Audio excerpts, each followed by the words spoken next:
Olá, meu nome é Cileia, faço parte da equipe aqui da Escola de Teologia da Paróquia Cristo Bom Pastor e também da Paróquia Divino Espírito Santo. Hoje nós vamos falar sobre cartas paulinas e a fonte que nós vamos utilizar é a própria Sagradas Escrituras. Aqui eu utilizei a edição Ave Maria, a edição para estudos, né? E lá nós vamos falar sobre as cartas e também Atos dos Apóstolos, quando nós vamos falar sobre Paulo. Então, para a gente começar a falar sobre as cartas, nós temos que entender quem é Paulo, né? Paulo, ele era judeu, lá em Atos 21, versículo 39, nos diz isso. Ele nasceu na cidade de Tarso, capital da Cilícia, na mesma época que Jesus. Ele foi educado e formado em Jerusalém, lá em Atos 22, versículo 3. Ele era hebreu, família hebreus. Ele era cidadão romano, da raça de Israel, da tribo de Benjamim, por isso ele ganhou o nome de Saulo, em homenagem ao rei Saul. Ele falava grego sob a influência do helenismo. E como foi a transição de Saulo a Paulo? Como vocês sabem, Paulo ele era perseguidor dos cristãos. Ele estava como assistente na execução de Estevão, lá em Atos 7, versículo 58. Paulo, ele não podia ordenar os açoites aos cristãos, mas ele podia denunciar as autoridades, lá em Atos 26, versículo 11. Ele os perseguia, maltratava e obrigava a blasfemar. Com isso, era inconcebível que ele não conhecesse Jesus, né? Paulo, como um bom fariseu, ele conhecedor da lei, ele poderia ter conhecido a posição de Jesus em relação aos sábados e às tradições antigas.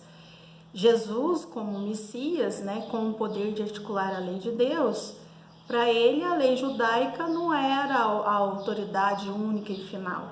Então Paulo, ele estava convencido a reconduzir os cristãos ao judaísmo. Com a morte de Jesus, os discípulos estavam mais quietos, então Paulo achou que estaria tudo voltando ao normal. E foi surpreendido, né, na estrada de Damasco, quando Jesus glorificado aparece para ele. Né, em Atos 26, versículos 13 seguintes, a gente encontra essa passagem. Foi uma mudança radical na vida de Paulo. Agora a lei não era a expressão definitiva da vontade de Deus. A lei não era mais pré-requisito para a salvação. Paulo, então, recém-convertido, começa então a fazer as suas viagens. E aqui nós não vamos tratar viagens por viagens. Nós temos que saber que Paulo, ele como missionário, né, como evangelizador, ele foi a vários lugares. Ele foi à Arábia, a Petra, a Damasco, a Jerusalém, aonde ali ele conheceu Pedro, né, muitas cidades de suas viagens, evangelizando os pagãos, né, enquanto Pedro evangelizava os judeus. Paulo foi à região da Síria, da Cilícia, e em uma única viagem, Paulo fundou as igrejas da Galácia, Filipos, Tessalônica e Corinto. Em Atos dos Apóstolos, Lucas, ele nos dá o roteiro da primeira viagem de Paulo à Europa. E em suas viagens, Paulo também tinha com ele companheiros, amigos, né, na evangelização. Então nós vamos estar vendo Barnabé, Tito, Silas e Timóteo, esses nomes aí como companheiros na evangelização de Paulo.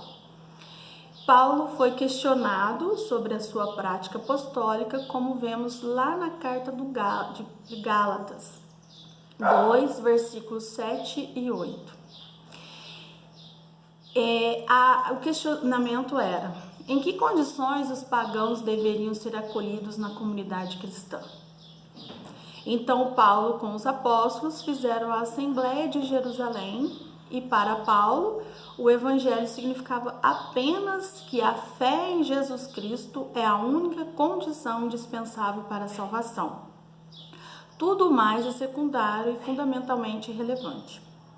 Então ficaram acertados que Paulo não precisava circuncidar seus convertidos, os pagãos, e os missionários de Jerusalém estavam livres para circuncidar os que convertessem a fé em Jesus Cristo. Continuando suas viagens, Paulo foi à Ásia, em Éfeso, em Troade, em Macedônia, Corinto, Ilíria e voltou a Jerusalém. Bom, naquela época, os viajantes demoravam muito para chegar aos seus destinos. Por exemplo, no inverno era muito difícil de sair, de viajar. Então, em alguns lugares, Paulo ficava mais tempo. E entre essas viagens, em uma viagem e outra, ele escreve as suas cartas. Em sua primeira prisão, Paulo foi julgado e absolvido pelos romanos. Ele tinha sido acusado de não cumprir a lei dos judeus. E em cativeiro também ele escreveu aos Efésios, Filipenses, Colossenses e Filemon. Ele viajou pelo mar Egeu, foi a Macedônia, Tessalônica, Filipos, Troades, Éfeso, Mileto, Corinto, sempre com o propósito de edificar, exortar e encorajar. Chegando a Roma, um pouco antes de Nero morrer, em 68 d.C., os cristãos estavam sendo perseguidos e, neste contexto, Paulo é preso pela segunda vez. Paulo, acorrentado, como se fosse malfeitor, ele trazia em seu corpo os traços da morte de Jesus, como ele escreve na segunda carta aos Coríntios. Depois de condenado por um tribunal, ele foi decapitado. Vamos ver sem muitos detalhes, agora, mas com um olhar profundo, cada carta que Paulo escreveu.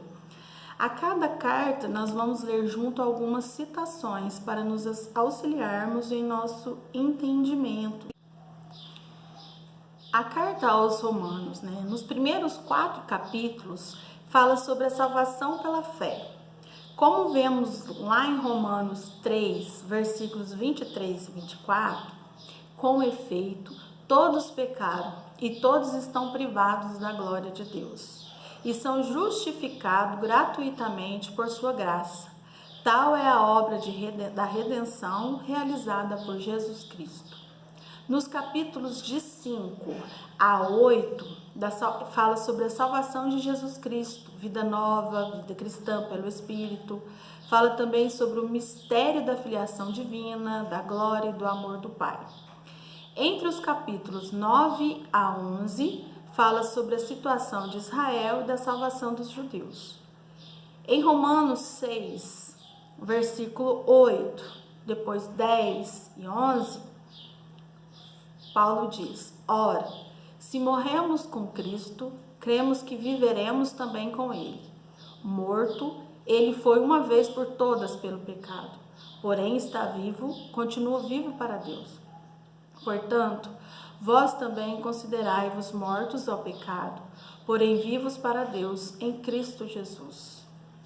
Já em Romanos 8, versículo 15, nos diz: porquanto não recebestes um espírito de escravidão para viverdes ainda no temor, mas recebestes o espírito de adoção pelo qual clamamos, Abá, Pai.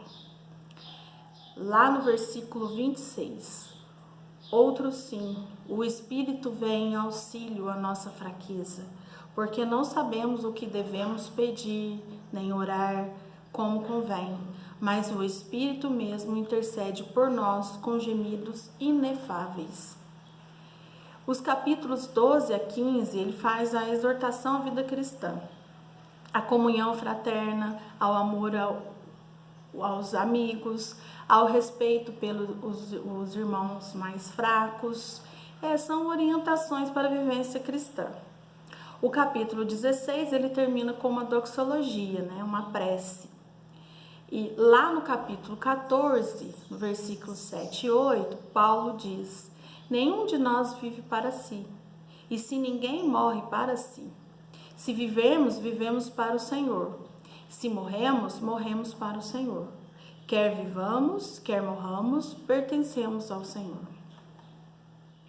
A carta aos Coríntios, ele fundou essa comunidade na segunda viagem, né? Ele diz, a primeira carta, nela encontramos repreensões da comunidade sobre seus conflitos, as divisões, as imoralidades. Paulo responde sobre matrimônio, virgindade, sobre as cartas imoladas aos ídolos, as assembleias de oração, a ceia eucarística, os carismas, a ressurreição dos mortos, entre outros. A carta aos Coríntios é uma das mais amplas em termos de doutrina e disciplina na igreja. Existia ali uma deficiência na adaptação aos costumes cristãos dos antigos pagãos recém-convertidos. Mas Paulo, em sua carta, ele reflete seu amor por Cristo e por aqueles a quem chama de filhos. Lá no capítulo 1, versículo 18, Paulo nos diz: a linguagem da cruz é loucura para os que se perdem, mas para os que foram salvos, para nós é uma força divina. No capítulo 6, versículo 12, ele diz: tudo me é permitido, mas nem tudo me convém. Tudo me é permitido, mas eu não me deixarei dominar por coisa alguma. Também fala sobre a idolatria, né? Seguimos para o capítulo 10, lá no versículo 14 e 17. Portanto, caríssimos meus, fugi da idolatria. Falo como as pessoas sensatas. Julgai-vos vós mesmos o que digo. O cálice de bênção que benzemos não é a comunhão do sangue de Cristo? E o pão que partimos não é a comunhão do corpo de Cristo? Também fala sobre os carismas, né? Encontramos lá no capítulo 12, versículo 7. A cada um é dada uma manifestação do Espírito para proveito comum. E aí, nos próximos versículos, fala sobre cada carisma. Sobre a caridade, no capítulo 13, né, no versículo 1, ainda que eu falasse as línguas dos homens e dos anjos, se não tiver caridade, sou como o bronze que soa ou como o símbolo que retine. Sobre a ressurreição também, ele fala no capítulo 15, eis que vos revelo um mistério. Nem todos morreremos, mas todos seremos transformados. Já na segunda carta aos Coríntios, alguns intérpretes, exegetas, a chamam de carta em lágrimas, porque responde a uma série de problemas surgidos depois do envio dessa primeira carta. Paulo, triste, mas com esperança, pois o testemunho de Cristo ia se consolidando entre eles. Essa carta é dividida em 3 partes. A primeira parte é apologética. Ele se define das acusações de seus adversários, né, os judaizantes, expondo sua doutrina e apostolado. Na segunda parte, ela é mais prática. Trata da coleta para os pobres de Jerusalém. Na terceira, ele ataca os falsos apóstolos, os judaizantes. São os judeus que foram convertidos, mas ainda tinham aquelas práticas judaicas e levavam aquilo muito a sério, né? E como Paulo, como eu já disse, Paulo, ele tinha fé em Jesus como ponto principal para a salvação. No capítulo 4, versículos 9 e 11, ele confirma isso dizendo: somos perseguidos, mas não ficamos desamparados. Somos abatidos, mas não somos destruídos. Trazemos sempre em nosso corpo os traços da morte de Jesus, para que também a vida de Jesus se manifeste em nosso corpo. Estando embora vivos, somos a toda hora entregues à morte por causa de Jesus, para que também a vida de Jesus apareça em nossa carne mortal, e em vós a vida. No capítulo 5, versículo 17, Paulo diz: todo aquele que está em Cristo é uma nova criatura. Passou o que era velho, eis que tudo se fez novo. A carta aos Gálatas, escrita entre a segunda e a terceira viagem, é a carta mais revolucionária e contém os paradoxos, os contrastes mais ousados. É a carta mais colérica de Paulo, porque reage diante do maior desgosto que lhe poderia acontecer. Ao mesmo tempo, extravasa pensamentos originais e profundidades e serenidades. Os cristãos procedentes de Jerusalém queriam que os gálatas aceitassem como condição prévia, obrigatoriamente, da lei judaica.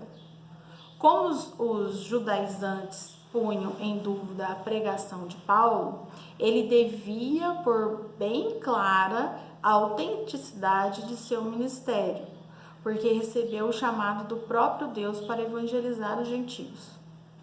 Paulo ensina que ninguém se justifica pela prática da lei, mas somente pela fé em Jesus Cristo, como está lá em Gálatas 2, versículo 16.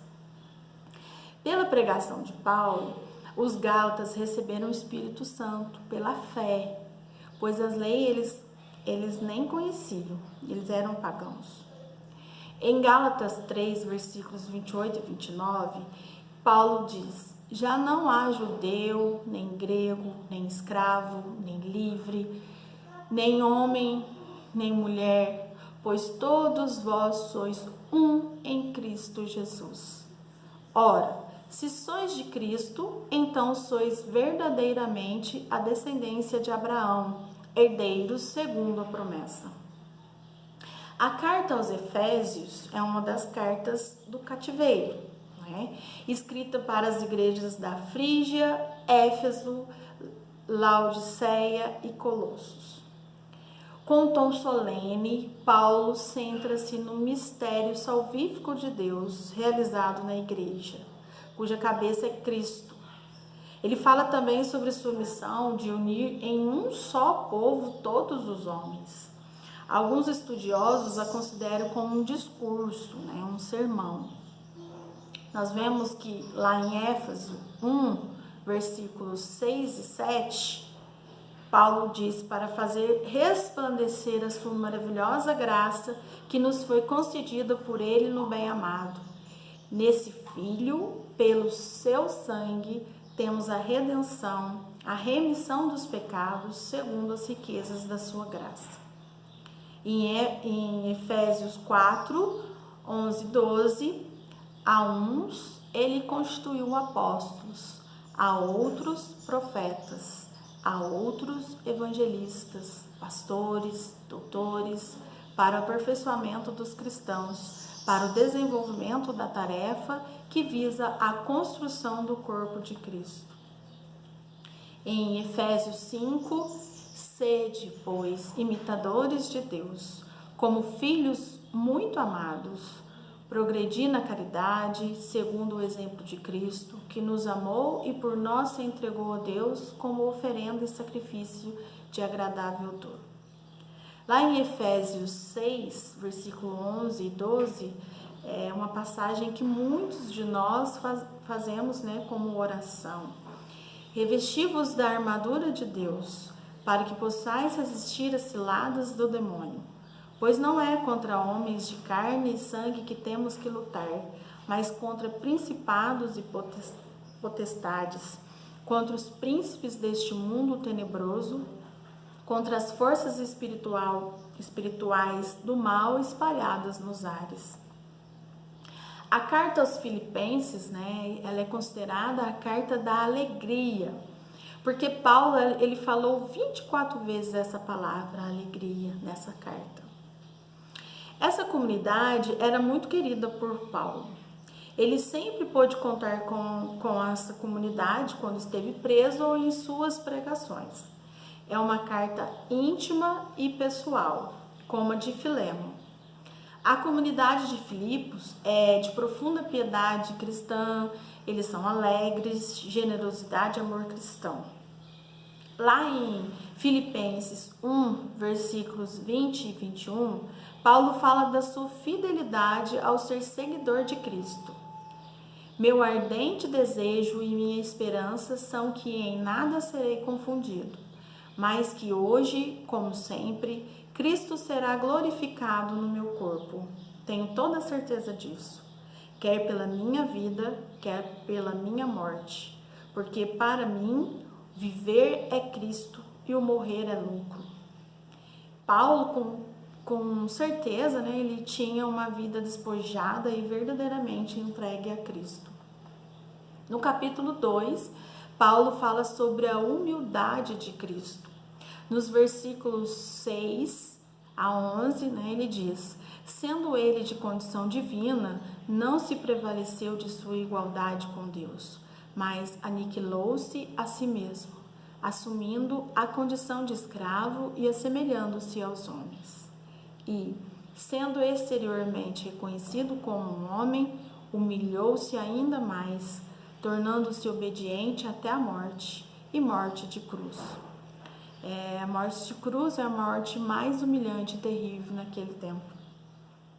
Por isso, Deus o exaltou soberanamente e lhe outorgou o nome que está acima de todos os nomes, para que ao nome de Jesus se dobre todo o joelho no céu, na terra e nos infernos, e toda língua confesse para a glória de Deus Pai que Jesus é o Senhor.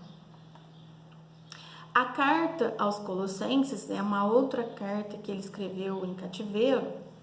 Havia ali, naquela comunidade, um sincretismo por lá, fortemente influenciado pela cultura helenista, pela sua filosofia.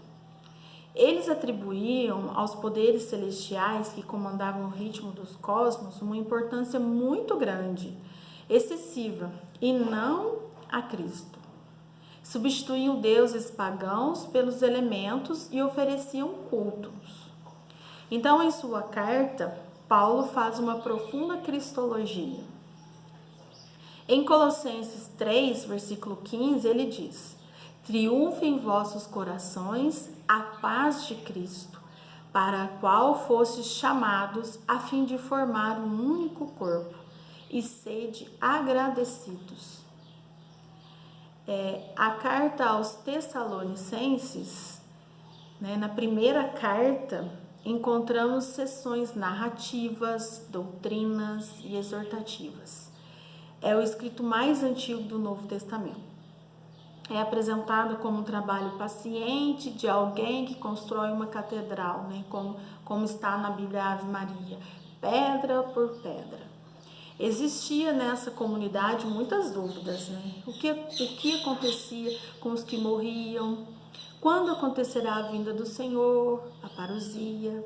Então, no capítulo 4, versículos 13 e 14, Paulo diz: irmãos, não queremos que ignoreis coisas alguma a respeito dos mortos, para que não vos entristeçais, como os outros homens que não têm fé.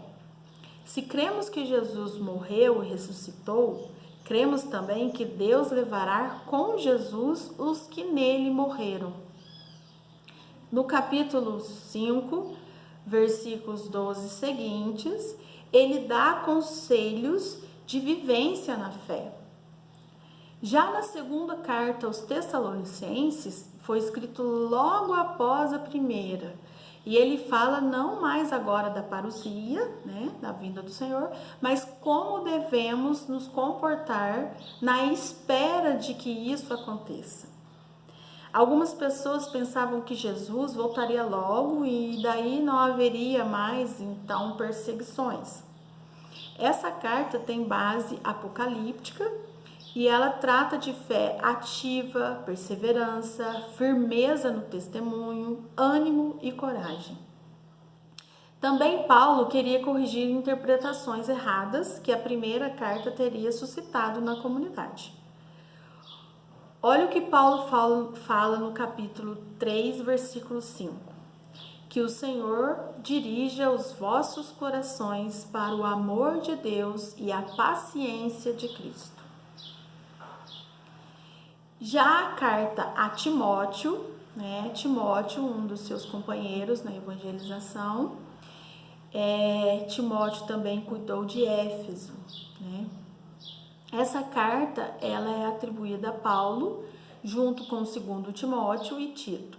São conhecidas desde o século XVIII pelo nome de cartas pastorais. São cartas dirigidas aos responsáveis da igreja. Agora, ali nessas cartas, Paulo fala com os responsáveis da igreja, não com a comunidade inteira. Essas cartas têm valor fundamental à doutrina que contém sobre a igreja e os sacramentos. Timóteo era muito amigo e companheiro de evangelização de Paulo, como eu já disse. E a carta fala sobre a liturgia, oração litúrgica, fragmentos de hinos, daí também nos denota um ambiente de oração nas primeiras reuniões litúrgicas. Fala sobre os ministérios, serviços da comunidade, A mulher na igreja, fala também sobre as viúvas, os perigos do tempo, os falsos mestres. Fala também da igreja como casa de Deus, coluna e base da verdade. Paulo, com essa carta, ele queria manter intacta a fé em Jesus Cristo recebida pelos apóstolos.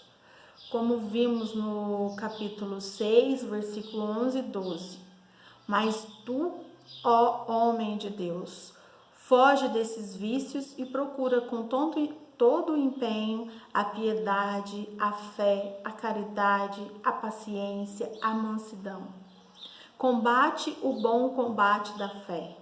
Conquista a vida eterna, para a qual foste chamado e fizeste aquela nobre profissão de fé perante muitas testemunhas.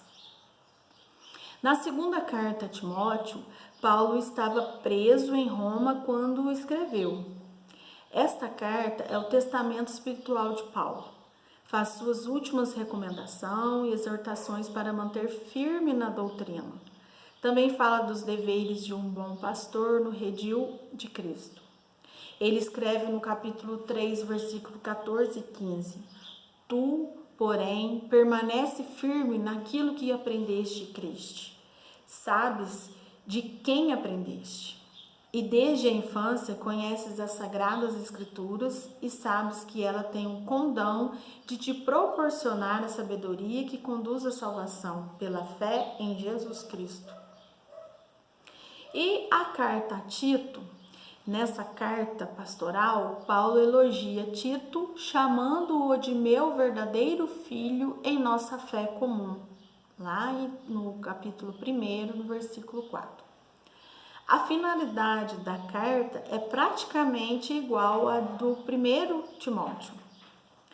Aqui Paulo fala também sobre virtudes que devem praticar os cristãos: caridade, paciência no sofrimento, justiça, piedade, renúncia à impiedade, paixões mundanas, as injúrias, inveja. Ele fala sobre pontos doutrinais, divindade de Cristo, sua morte sacrificial, manifestação gloriosa no fim dos tempos, amor de Deus, sua vontade salvífica universal, batismo, renovação pelo Espírito e a salvação. Paulo pede a Tito que ensine com firmeza, como diz no capítulo 2, versículo 15. Eis que deves ensinar, pregar e defender com toda a autoridade, e que ninguém te menospreze. A carta a Filémon é um capítulo apenas, escrito algum tempo depois do início da primeira prisão em Roma. O objetivo era animar Filémon de receber e aceitar o seu escravo, que passou a ser cristão, assim como ele receberia o próprio Paulo. visto que por direito Filémon poderia punir severamente seu escravo, o Onésio. Com isso, Paulo mostra o bem, o perdão, a misericórdia que todo cristão deveria ter. No versículo 7, ele diz: tua caridade me trouxe grandes alegrias e conforto, porque os corações dos santos encontraram alívio por teu intermédio, irmão. E a carta aos Hebreus, que está no final do Corpus Paulino, parece mais uma homilia, e Paulo dirige aos judeus convertidos, familiarizados com o culto do sacerdote de Israel. A mensagem central dessa carta é que agora temos um sacerdócio e um sacrifício melhor, Jesus Cristo, o qual se oferece a si mesmo, instaurando assim a nova aliança, que substitui e supera definitivamente a primeira aliança que Deus fez com o povo de Israel. Como podemos ver em Hebreus 9, versículos 27 e 28, como está determinado que os homens morram uma só vez e logo em seguida vem o juízo. Assim, Cristo se ofereceu uma só vez para tomar sobre si os pecados da multidão. E aparecerá uma segunda vez, não, porém, em razão do pecado, mas para trazer a salvação àqueles que os esperam. Então, hoje nós estudamos, falamos um pouco de cada carta do Corpus Paulinus, e assim encerro deixando aqui para vocês meu abraço e o desejo que seja aprofundado esses escritos, para que hoje nós sabemos que esses escritos, eles não foram somente escritos para aquelas comunidades, mas para todos nós, homens e mulheres da Igreja de Cristo, e para aqueles que conhecerão ainda Cristo Jesus. Quero aqui terminar como Paulo terminava em suas cartas. Que a graça do Senhor Jesus Cristo, o amor de Deus e a comunhão do Espírito Santo estejam com todos nós. E acrescento ainda, pela intercessão de Maria.